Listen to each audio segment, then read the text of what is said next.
Dan terima kasih juga kepada Bapak Pendeta dan Ketua Gereja yang memberikan waktu, hati, dan pikirannya untuk ikut terlibat dalam merayakan Natal SD 06 wilayah ini. Dan tidak lupa juga kepada para orang tua kami yang tetap memberikan support dan semangat kepada anak kami SD 06 wilayah untuk perayaan Natal pada tanggal 7 Desember ini.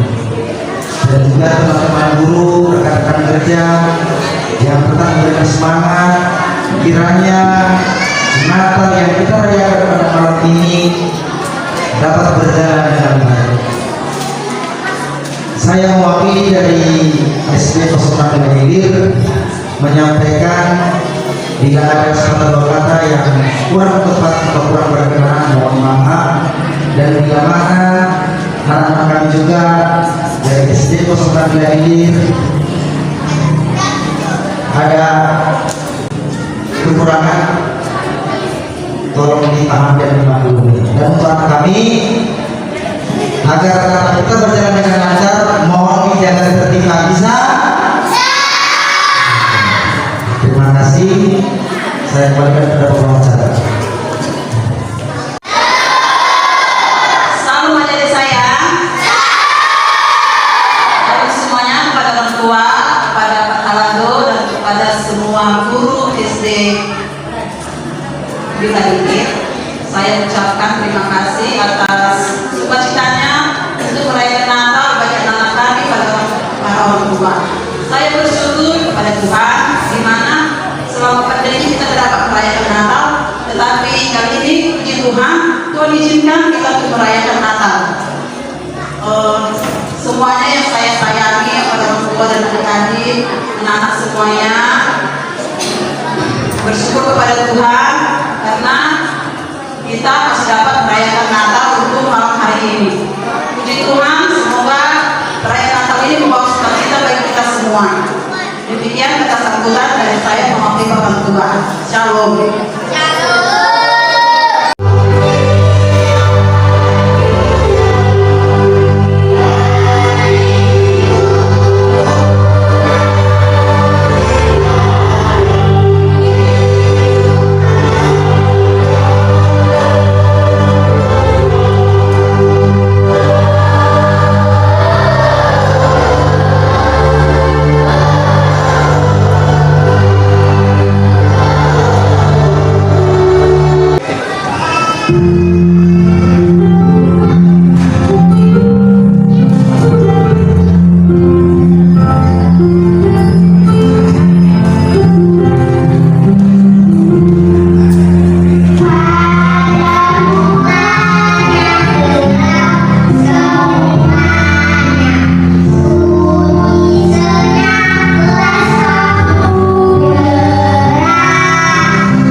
Jangan takut mengandung yang jadi istimewa, sebab dia mengandung dari Kudus. Jangan takut mengambil Maryam menjadi istrimu, sebab dia mengandung dari Kudus. Kau menamai dia Yesus, sebab dia menyelamatkan umatnya dari dosa.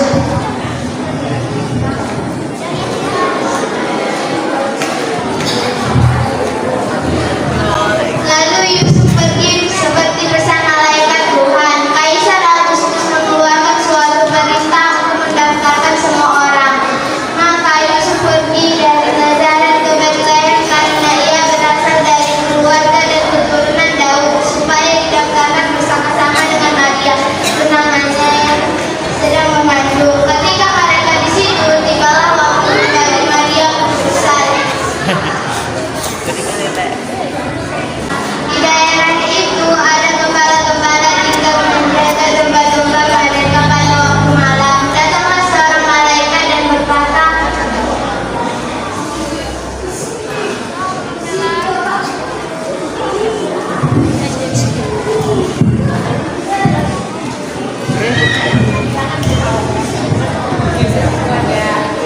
Jangan takut, aku membawa kabar sukacita, sebab sesuai dengan dari Tuhan itu Kristus Tuhan di kota Daud, dia terbaring di kalungan.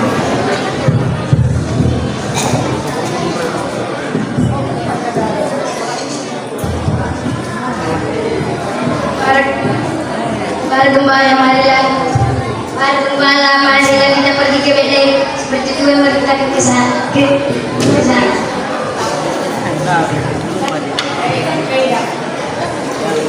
sesudah Yesus dilahirkan di Betlehem di tanah Yudea pada zaman Raja Herodes, jika semua orang Majus yang mengetahui kabar kelahiran Yesus, mereka datang dari tempat jauh dari timur ke Betlehem dari Yerusalem dan bertanya-tanya.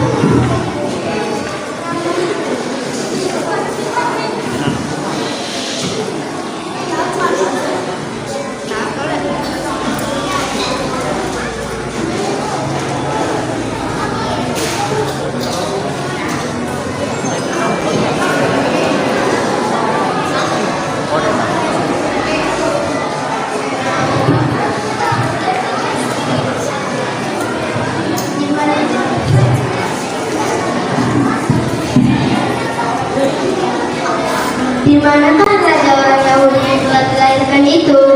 Kami telah melihat bintangnya di timur, dan kami datang untuk menyembahnya. Lalu orang Majus melihat bintangnya dan mereka mengikuti bintang tersebut sampai Yesus dilahirkan. Sangat bersukacitalah mereka lalu masuk melihat bayi Yesus dan memberikan persembahan, yaitu kemenyan, emas, dan mur. Lalu sujud menyembah Yesus. Loh,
Hei guru, jangan semuanya kamu.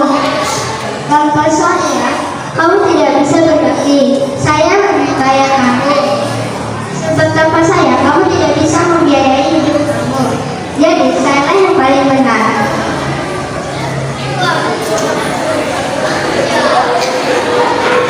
Memang semuanya itu benar, tetapi yang benar itu saat dari mana saya dapatkan buku tentang barang lainnya. Jadi aku yang paling benar.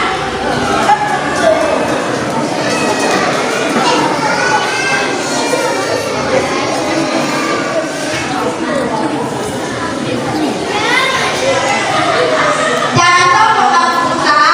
Dapat seorang arsitek, bangunan bangunan yang kamu bangun tidak akan ada.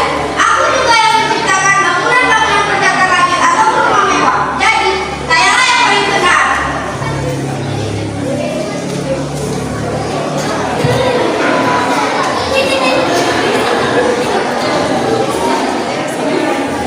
Habis sakit jantung.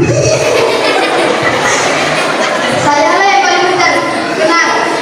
Saya yang dokter. Saya yang mengobati kalian.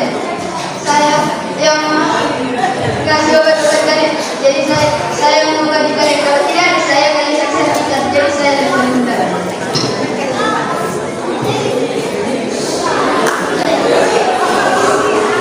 Hei kamu, jangan sebut dulu saya yang benar. Tanpa saya tidak ada orang lebih memberontak kejahatan sehingga pencuri takut kepada saya. Sekali saya tembak, tentu akan mati.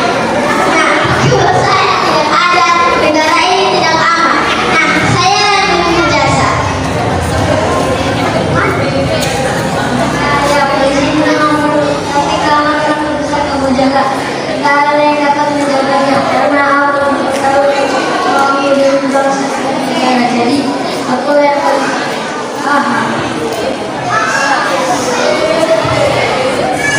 bukan dokter cinta, bukan dokter cinta. Jangan kau tanya-tanya tentang cinta. Diputusin pacarmu, ditinggalin pacarmu. Jangan kau tanya-tanya tentang cinta. Pada kalian semua, aku yang paling benar. Tanpa artis, kalian semua tidak bisa begini. Jadi artislah yang paling benar.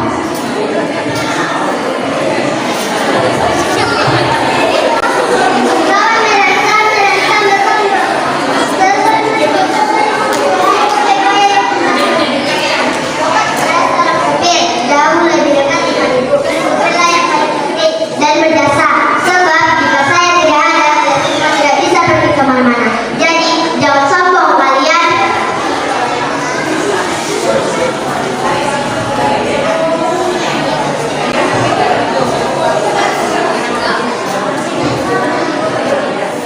Saudara-saudara berterima kasih Tuhan Yesus yang kita sadari sebenarnya menunjukkan mengapa kita ada di dunia ini walaupun kita memiliki ragam profesi yang berbeda itu semua berkat Tuhan. Ingatlah saudaraku bahwa kita adalah ciptaan Tuhan yang tadi adalah untuk memulai dia seperti maka hendaklah dirimu di hadapanmu maka dia akan meninggikanmu seperti yang ditulis dalam Yakobus 4:10. Hendaklah dirimu di hadapannya maka dia akan meninggikanmu. Dan dalam Amsal 3:5-7 percayalah kepada Tuhan, ingatlah dan kita segera berterima kasih kepada Dia di segala laku ini. Dan janganlah bersandar kepada pengertianmu dan jauhilah kejahatan dan hati sejahtera bagi semua. Amin. Mari kita angkat pujian dengan lagu kasih Yesus membawa kita.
Kita berdoa.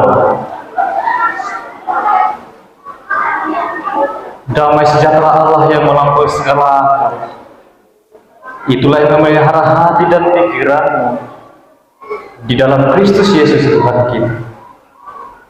Amin. Shalom. Saudara-saudara terkasih dalam nama Tuhan Yesus Kristus, dan juga terkhusus kepada siswa-siswi SD 06 Bila Hilir. Firman Tuhan dalam perayaan Natal ini tertulis dari kitab 1 Yohanes pasal yang keempat, ayat yang ke-19 sampai ayat yang ke-20. 1 Yohanes pasal yang keempat, ayat yang ke-19 sampai ayat yang ke-20. Demikian firman Tuhan. Kita mengasihi karena Allah lebih dahulu mengasihi kita. Jikalau seorang berkata, aku mengasihi Allah, dan ia membenci saudaranya, maka ia adalah pendusta. Karena barang siapa tidak mengasihi saudaranya yang dilihatnya, tidak mungkin mengasihi Allah yang tidak dilihatnya. Maka yang menjadi tema dalam perayaan Natal kita ini adalah marilah kita saling mengasihi, yang tertulis dari kitab 1 Yohanes pasal yang keempat, ayat ke-9 sampai ayat yang ke-20. Dan subtema Natal ini, melalui perayaan Natal ini, marilah kita semua para siswa-siswi SD Negeri 06 Bila Hilir mampu untuk menunjukkan tindakan kasih kita kepada sesama saudara kita. Tindakan itu membuktikan kasih kita kepada Allah. Sangat mudah mengatakan aku mengasihimu, tapi hendaklah perkataan itu juga hadir secara nyata dalam tindakan kita. Demikian firman Tuhan. Saudara-saudara terkasih dalam nama Tuhan Yesus Kristus, Allah mengasihi, itu tadi dikatakan dalam firman Tuhan. Kita mengasihi karena Allah lebih dahulu mengasihi. Jadi perlu kita tahu gambaran Allah mengasihi kita. Apakah betul Allah itu mengasihi kita? Ada satu pernah saya membaca jemaat yang dikasihi Tuhan, pemecah rekor. Lamanya dia di sebuah rumah sakit.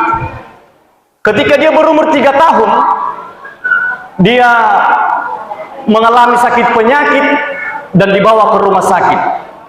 Dan dia keluar dari rumah sakit berumur 103 tahun karena dia sudah meninggal.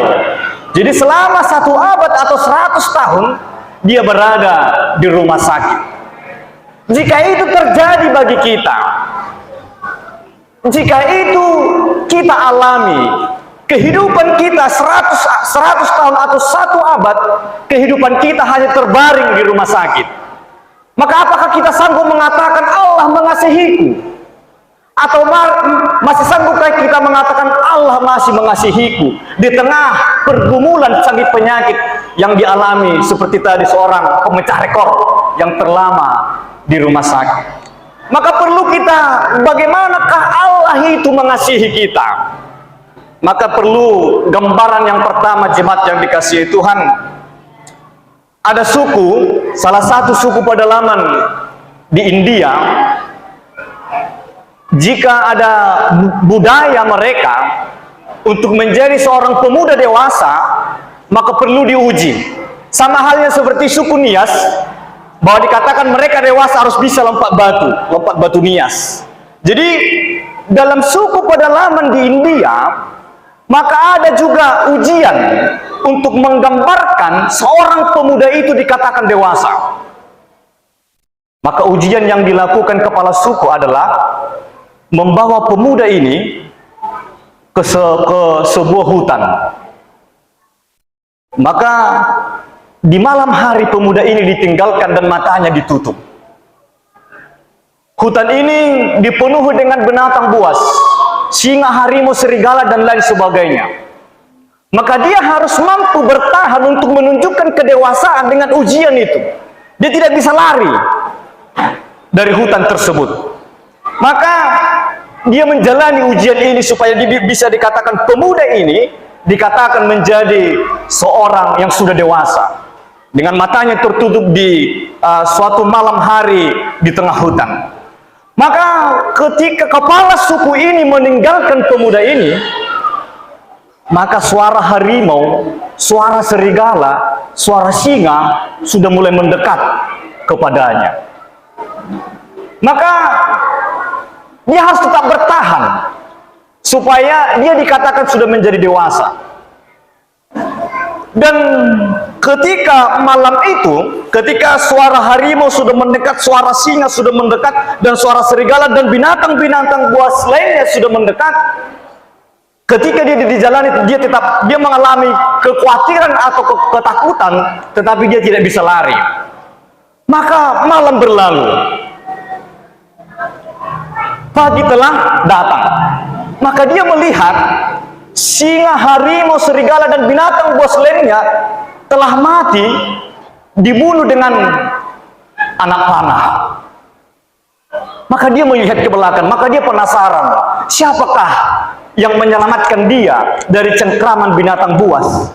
Maka dia melihat ke belakang, dia melihat ayahnya yang membunuh binatang buas, membunuh serigala dengan panahnya ayahnya. Maka dia berterima kasih kepada ayahnya. Maka dari cerita itu jemaat yang dikasihi Tuhan, untuk menggambarkan kasih Allah, demikian juga lah Allah mengasihi seperti ayahnya tadi. Ketika kita di tengah-tengah pergumulan, di tengah mara bahaya, di tengah kekhawatiran, Allah sanggup untuk menjagai kita supaya kita tidak terjadi malapetaka. Allah sanggup seperti ayahnya tadi menjagai dia setiap detik, setiap malam, supaya anak itu tadi tidak menjadi mati atau diterkam binatang buas. Maka demikian jugalah Allah mengasihi kita. Allah menjaga kita, Allah menolong kita, dan juga Allah memberikan kasih yang nyata kepada kita. Itu gambaran yang pertama, Allah mengasihi kita, jemaat yang dikasihi Tuhan. Gambaran yang kedua, ada suami istri baru menikah. Suami istri ini adalah orang yang dekat kepada Tuhan, orang yang rajin berdoa, orang yang rajin beribadah. Ketika mereka menjalani hubungan rumah tangga, maka istrinya mengandung. Ketika mengandung, maka mereka pergi ke USG untuk mengetahui bagaimanakah janin atau anak itu sehat atau tidak.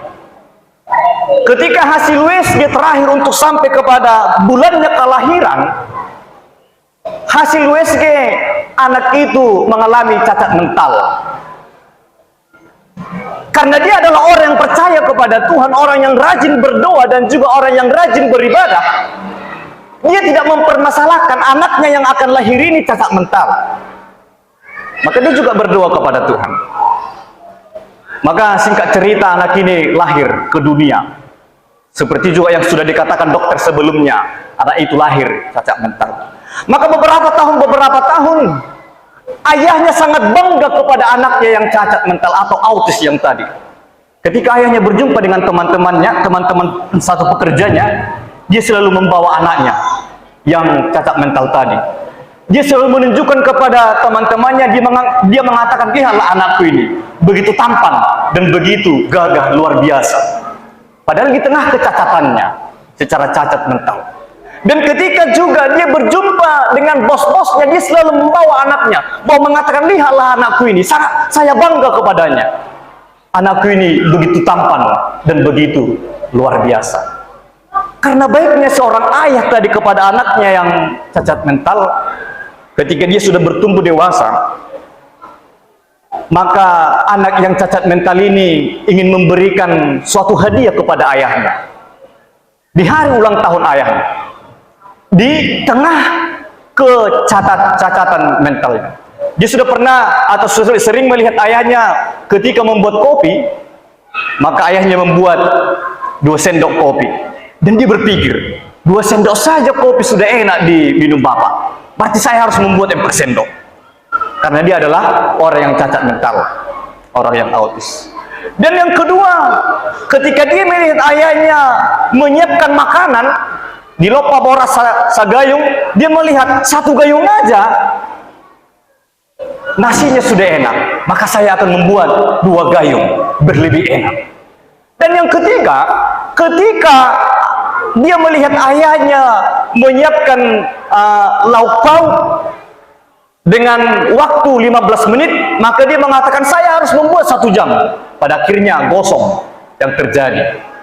Maka itulah dipersembahkan kepada ayahnya, dan dia membanguni dengan bangganya. Seorang cacat yang mental tadi membangunkan ayahnya. Ayah, mari makan. Saya telah mempersiapkan hadiah untukmu. Kita sudah tahu jemaat yang dikasihi Tuhan, 4 sendok kopi 1 gelas sudah itu pasti rasanya pahit. Tadi lauk pauk atau ikan yang digoreng dengan 1 jam pasti sudah gosong. Dan nasi tadi yang dimasak dengan takaran air yang lebih banyak itu pasti sudah menjadi bubur. Nama lalabe. Tetapi ketika ayahnya memakan dan anaknya bertanya, "Ayah, bagaimana masakanku? Apakah enak?" Maka sang ayah mengatakan, "Luar biasa anakku, masakanmu sungguh sangat enak." Dia memuji anaknya karena ayahnya tahu itulah kemampuan dari kecacatan mentalnya. Itu yang dia mampu. Maka demikian juga kita jemaat yang dikasihi Tuhan, di hadapan Tuhan, Tuhan mengasihi kita di tengah segala kekurangan kita. Tuhan mengasihi kita, Allah mengasihi kita di segala keberdosaan kita.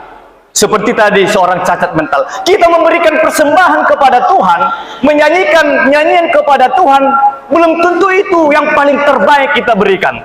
Tetapi Tuhan menganggap itu adalah persembahan yang terbaik, pujian yang terbaik.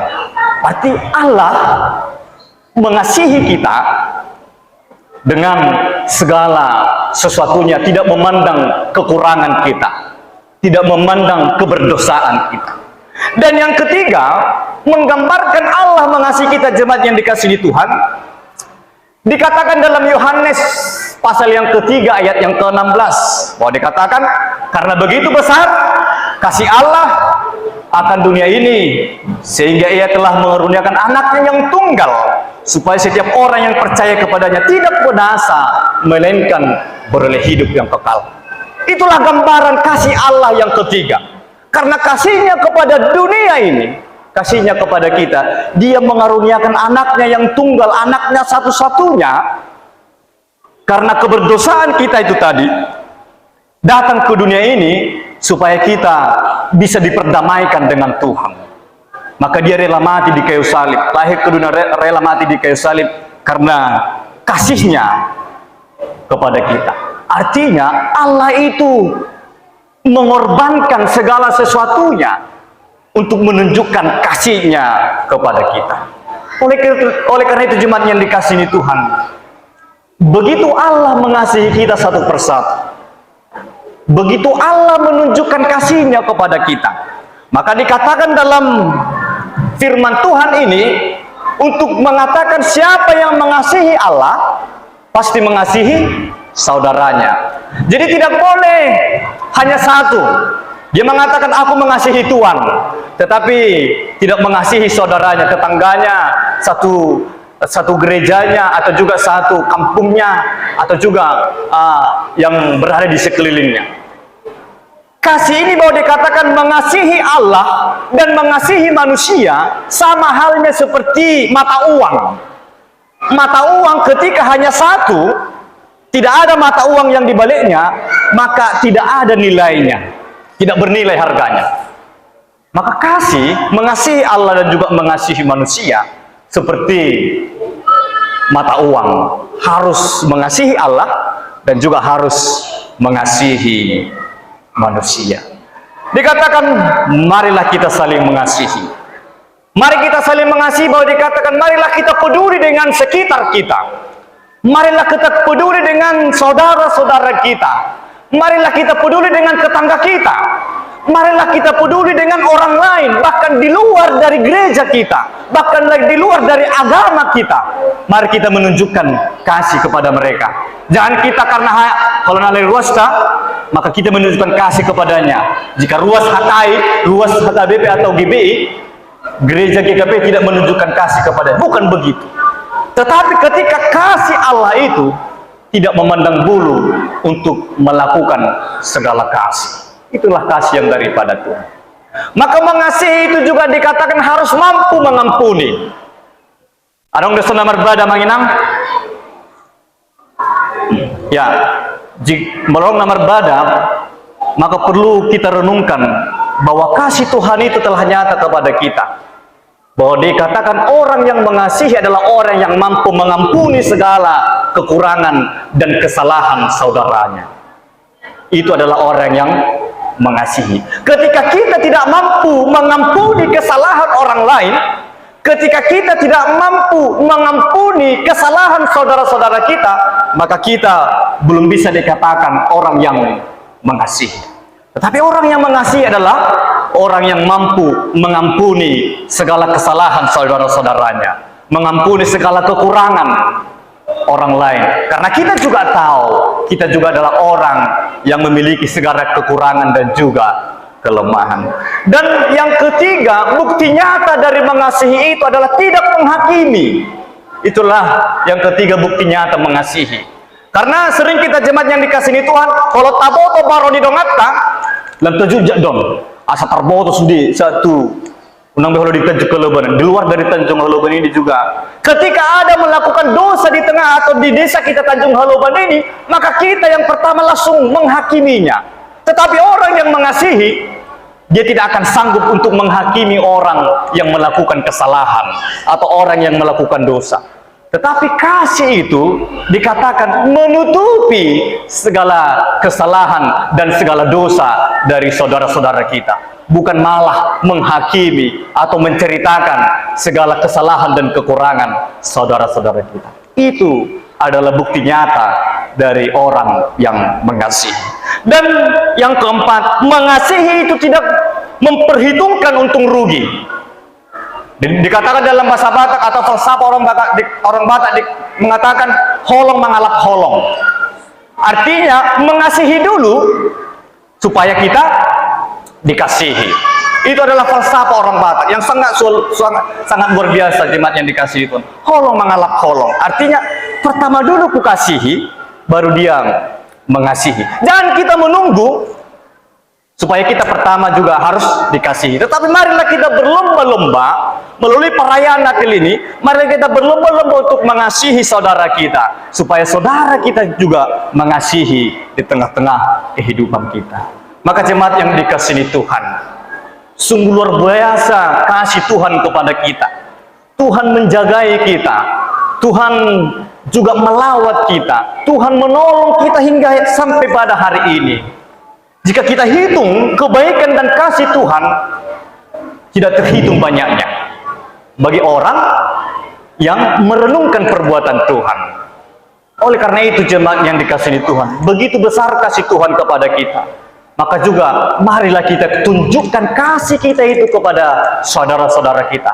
Itu adalah bukti kita mengatakan aku mengasihi Tuhan, akan saya tunjukkan dengan aku juga mengasihi saudara-saudaraku. Amin. Kita berdoa. Jemaat diundang berdiri.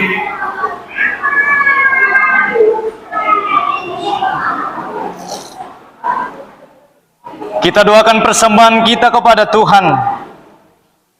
Kita berdoa. Ya Allah Bapa kami yang di sorga, kami mengaku dengan setulus hati, Engkaulah sumber segala berkat dan karunia. Di sini kami memberikan persembahan syukur kami kepadamu. Terimalah persembahan umat-Mu dan berkatilah menjadi alat kesaksian, persekutuan dan pelayanan jemaat-Mu ini. Jadikanlah hidup kami persembahan yang berkenan kepadamu, dan pakailah hidup kami untuk turut menghadirkan tanda-tanda kerajaan-Mu di seluruh dunia ini. Kasih, keadilan dan damai sejahtera sukacita.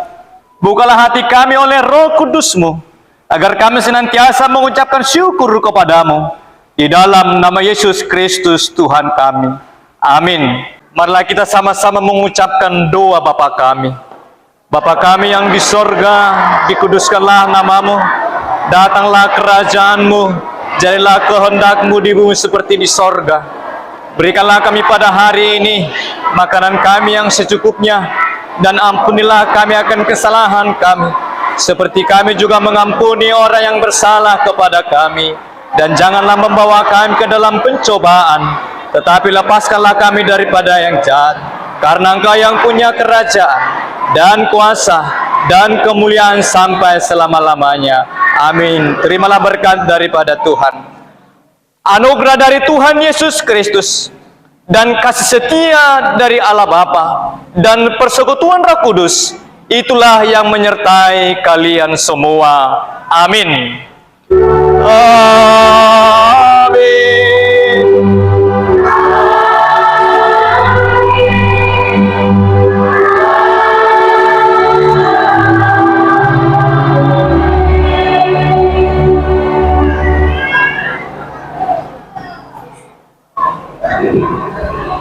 Shalom bagi kita semuanya.